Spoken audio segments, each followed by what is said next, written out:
We got to find the Blue Jays a home. They may be homeless this year, and then when they're on the road as the home team, they bat last. That might be their big advantage. But Buffalo's still a possibility. I think Baltimore is probably the likely destination, and then you share the ballpark with the Orioles. But Tom Verducci will know more than I do. Baseball Network analyst on loan from MLB. Tom, good morning. Where are the Blue Jays going to end up, in your opinion? Well, my backyard is available. It's a short porch in right field, but I actually think it's a combination of finding some major league park, perhaps it's Baltimore, to share for a short term, but they could upgrade their facility in Buffalo. That's where I think it might go, because right now that's their AAA ballpark, and the lighting there is not up to major league standards. And most of the games are at night. Neither is the clubhouse. So they need to get somebody in there to upgrade the facility. I imagine that's going to take a couple of weeks. In the meantime, you play the games perhaps in Baltimore or you're on the road. Dan, I just can't see this team playing 60 games in 66 days entirely on the road. So I think probably Buffalo with an upgraded facility. But how did we get to this point, Tom? Toronto doesn't have a home. Yeah, I mean, they were allowed to do their summer camp there because no teams were coming in and out from coronavirus hotspots. That was the concern of the Canadian government, and then was the concern of the Allegheny County commissioners when they went to or tried to go to PNC Park to share that with the Pirates. So there's no guarantee they can get to Camden Yards in Baltimore. They would need local officials to sign off on that as well.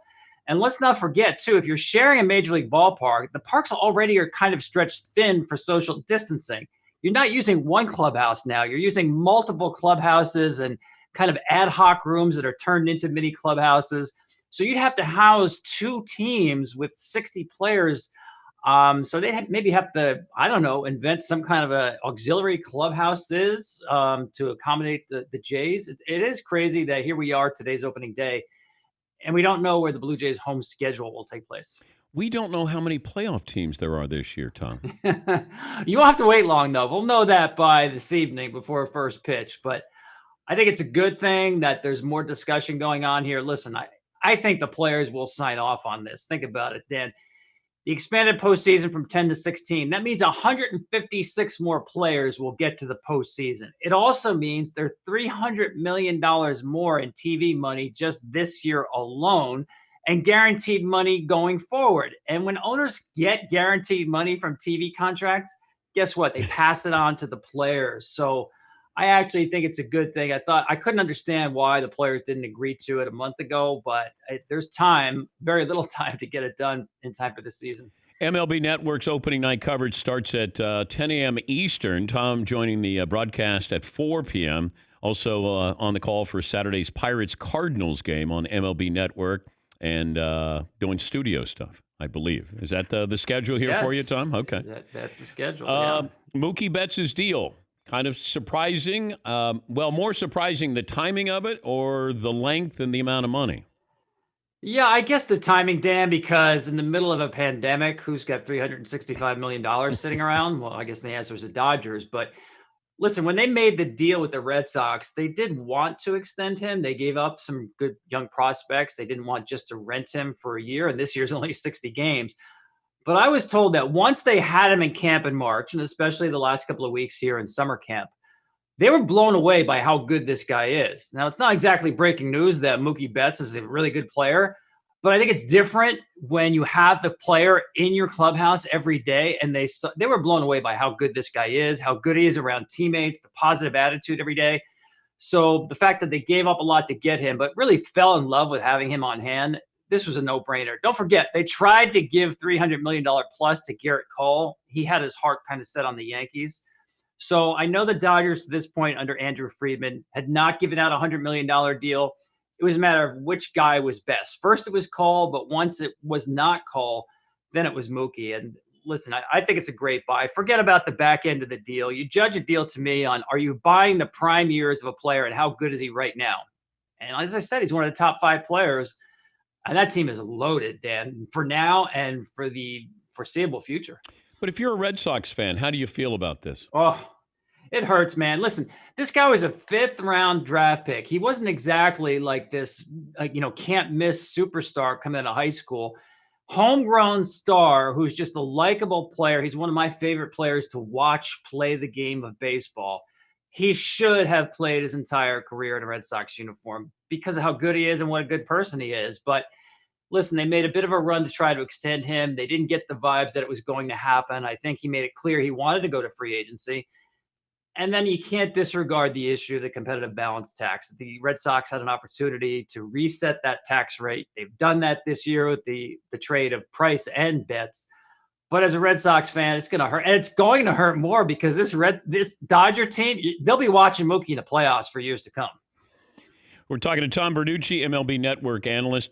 You were the first on the bandwagon, I believe, of watch out for Tampa as maybe the team to beat in the American League.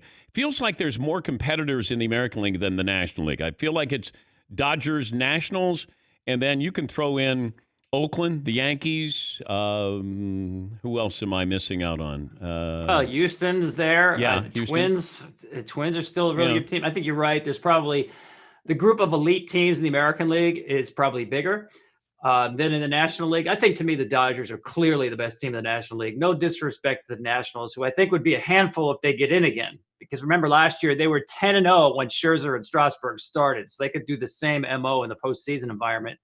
Don't sleep on the Braves. They're still a really good team. But I do think the American League is deeper. I think the race between the Yankees and Rays comes down to the 10 games head-to-head between those two teams. And I do think the A's are, they don't get a lot of attention, Dan, but if you asked Billy Beane 2 or 3 years ago, he would tell you that 2020 is the year that they were pointing to, the Chapman-Olsen group, and they'd be all ready with Major League service time and proven players at this point. Young pitchers look really good.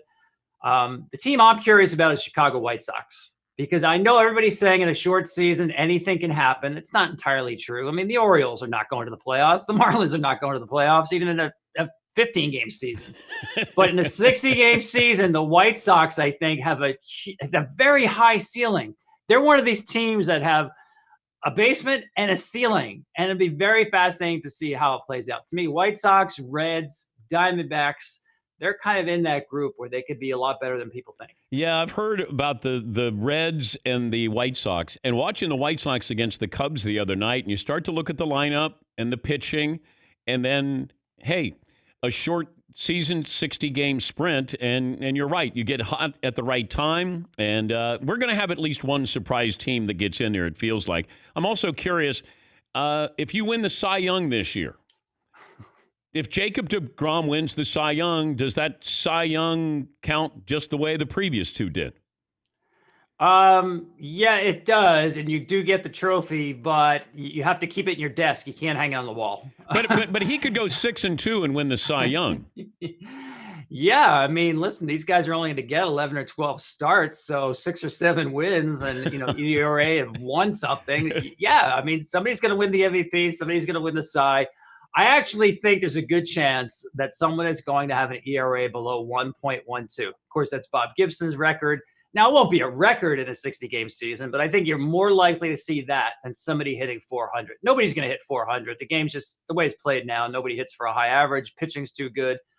But I can name you 5 guys I think could have under a 1.12 ERA over 10 or 11 starts. I went back. I didn't realize that Ichiro, over a 60-game span, hit, I think, 460 back in the early 2000s. Does that sound right? It is. It's crazy. That was the year he had, 262 hits. But if you just go by the first 60 games of a season, nobody has hit 400 over the first 60 games, which doesn't sound like a whole lot, since Chipper Jones. And that was more than a decade ago. I remember talking to Cody Bellinger last year when he got off to that great start. And he was just under 400 by the 2-month mark. And he said, nobody's hitting 400. He said, I feel like I hit out of my mind, and I'd go 1 for 3, and my average would go down 3 points. Well, we're ready to play baseball. Oh, do you have to wear a mask at first base? Does the first baseman have to wear a mask? He does not. It's an option. You could. I mean, there will be some players. Didi Gregorius will play with one. Clint Frazier of the Yankees, but it's not mandatory. If I go to first base and I'm leading off, they're not invoking any social distancing there, right? No, because that's by CDC guidelines not literally considered close contact because you are outdoors. The minimum period to be considered close contact, I think, is 15 minutes, at least in terms of if you are positive and when they do the contact tracing, did you have contact with someone for 15 minutes? Oh, okay. So in that brief period outdoors, it's not considered close contact. Tom, good to talk to you. And it's nice that I'm not peppering you with questions about what baseball's doing wrong, that we think, the start of a baseball season. Yeah, I think it could be a lot of fun, Dan. I really do. If we play through the season, September will have more meaningful games than ever before, especially if 10 teams or 8 teams in each league go to the postseason. It could be a wild scramble. So let's hope we get to the end of October safe and sound. Thank you, Tom. That's Tom Verducci, MLB Network analyst. Opening night coverage starts at 10 a.m. Eastern, and Tom joining the broadcast at 4, also part of the call for Saturday's Pirates-Cardinals game on MLB Network.